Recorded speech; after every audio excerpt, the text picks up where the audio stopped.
নিজের স্বপ্ন যদি পূরণ করতে হয় তাহলে প্রবাস নামক নাম ছাড়া অন্য সব কিছু নিয়ে যাও, কিন্তু প্রবাস নামটা মুখে নিও না ভাই।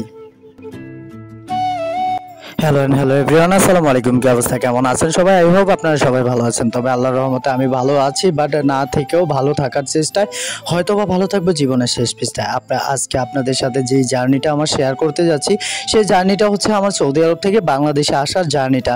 তো আশা করি ভিডিওটি লাস্ট পর্যন্ত দেখবেন, আর লাস্ট পর্যন্ত দেখে যদি ভালো লেগে থাকে তাহলে অবশ্যই লাইক কমেন্ট শেয়ার করে পাশেই থাকবেন। তো আমরা কিন্তু ফাইনালি চলে এসেছি এয়ারপোর্টে। আমাদের বাসা থেকে ভোর 5টায় আমরা এয়ারপোর্টে চলে এসেছি। এয়ারপোর্টে অপেক্ষা করার পর আমাদের এখন ইমিগ্রেশনের সময় আসছে, কারণ আমরা 3 ঘন্টা অপেক্ষা করেছি। অপেক্ষা করার পর আমরা ইমিগ্রেশনের জন্য ইমিগ্রেশন শেষ করে তারপর আমরা ভিতরে চলে এসেছি। ইমিগ্রেশন শেষ করার পর আমাদের ব্যাগ চেক করলো, আমাদের অল এভরিথিং যাবতীয় যা আছে সব কিছু চেক করেছে। তারপর আমরা নাস্তা করে এখন এসে বসে আছি। বসে আমরা বিমান দেখতেছি আর সবাই মিলে দুষ্টমি করতেছি। তো ফাইনালি কিন্তু আমাদের গাড়ি চলে এসেছে। গাড়ি চলে আসার পর এই গাড়িতে করে আমাদের বিমান পর্যন্ত নিয়ে যাবে। সো আপনারা কিন্তু দেখতে পাচ্ছেন যে আমাদেরকে বিমান পর্যন্ত নিয়ে যাচ্ছে।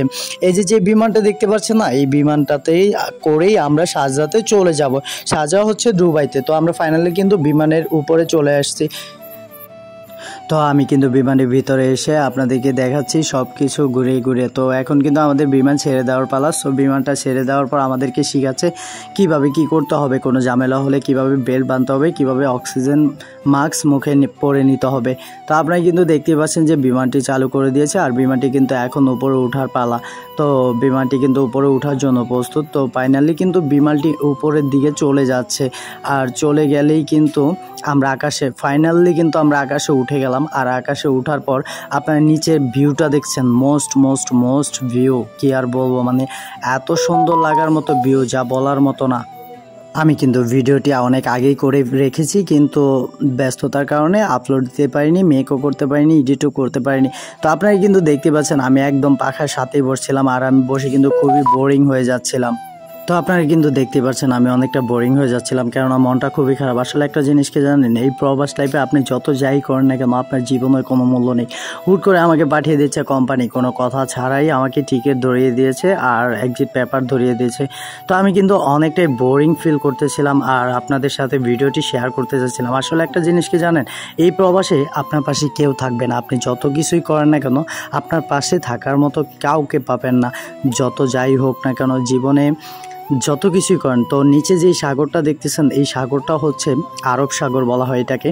এই আরব সাগরের উপর দিয়ে যখন বিমানটি চলে যায় তখন শুধু উপরের দিকে উঠতে থাকে, কেননা এই আরবে রাডারের মতো নিচের দিকে বিমানটিকে টানে, অনেকটা কাঁপাকাঁপি করে।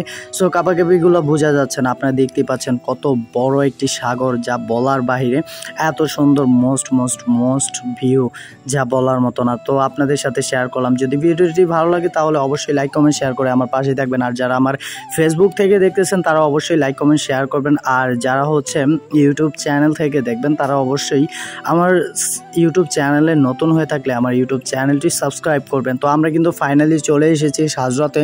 শারজা হচ্ছে দুবাইতে। তো দুবাইতে কিন্তু এখন ল্যান্ড করবে। তো আপনাদেরকে দেখাতেই যাচ্ছি, আপনারা অবশ্যই লাস্ট পর্যন্ত দেখবেন, তাহলে অবশ্যই আপনাদের কাছে ভালো লাগবে। তো আমরা কিন্তু শারজাতে নেমে যাচ্ছি, অলরেডি নিচে নেমে এসেছে। আর শারজা হচ্ছে দুবাইতে। সৌদি থেকে দুবাই 2 ঘন্টার ট্রানজিট, সেখানে 2 ঘন্টা অপেক্ষা করতে হবে, তাই এখানে ল্যান্ড করলো। তো ফাইনালি কিন্তু নিচে নেমে গেল, দেখছেন আপনারা পাখাগুলো কিভাবে উপরের দিকে উঠে গেল, কেননা ল্যান্ড করতে হলে অবশ্যই পাখাগুলো উপরে উঠাতে হবে। তো আমরা কিন্তু এখন সবাই নেমে যাচ্ছি, কেননা শারজাতে নেমে 2 ঘন্টা অপেক্ষা করতে হবে। তো আমরা শারজাতে নেমে এখন আবার চলে এসেছি শারজা এয়ারপোর্টের ভিতরে। গাড়িতে করে আমাদেরকে নিয়ে আসা হয়েছে। আসলে জ্যামের কারণে ভিডিও করতে পারিনি, তো আমি আর ভাই মিলে ভিতরে যাচ্ছি। তো ফাইনালি কিন্তু আমাদের 2 ঘন্টা শেষ, এখন আমাদের অন্য বিমানে ওঠার পালা। তো একই বিমানে উঠে আমি ভাবলাম যে একটা কফি খাওয়া হোক। তো কফিকে আপনারা দেখছেন 4টা, সৌদি আরব টাইম 4টা, তার মানে বাংলাদেশ টাইম 12টা।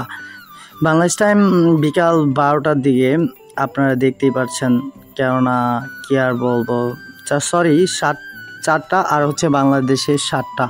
তো 7টা বাজে, আর আপনারা দেখছেন আমাদের বিমান কিন্তু ছেড়ে দিয়েছে। আর আকাশের ভিউটা জাস্ট আমেজিং, এক কথায় বলার মতো। সো আমরা কিন্তু অনেক বোরিং হয়ে যাচ্ছি, সবাই অনেকটা জানি। তো এখন কিন্তু ফাইনালি আমরা বাংলাদেশে চলে এসেছি 5 ঘন্টা পর।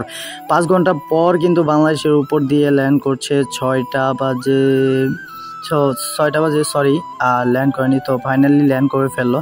আর ল্যান্ড করার পরেই কিন্তু আমরা এয়ারপোর্ট থেকে বের হচ্ছি, বিমান থেকে এয়ারপোর্টের ভিতর, বাংলাদেশ এয়ারপোর্টে আন্তর্জাতিক শাহজালাল বিমানবন্দর। সো যাই হোক, অসংখ্য ধন্যবাদ ভিডিওটি দেখার জন্য। আসলে অনেকটাই ভালো লাগার মতো ছিল, কিন্তু মন খারাপও ছিল, কেননা হুট করে প্রবাস থেকে বাংলাদেশে চলে আসা মানে অনেকটাই টাফ। সো আমরা কিন্তু ব্যাগের জন্য অপেক্ষা করতেছি, আর ফাইনালি ব্যাগ চলে আসলো। আর আপনারা দেখতেই পাচ্ছেন এয়ারপোর্টে কি সুন্দর কথা বলার সুযোগ দিয়েছে টেলিফোন দিয়ে। আর আমার পরিবার কিন্তু পেয়ে গেছে, আমার আন্টি, মামা আর হচ্ছে ছোটো ভাই আসছে। সো ভিডিওটি লাস্ট পর্যন্ত দেখার জন্য ধন্যবাদ। দেখা হবে নতুন ভিডিওতে। আল্লাহ হাফেজ।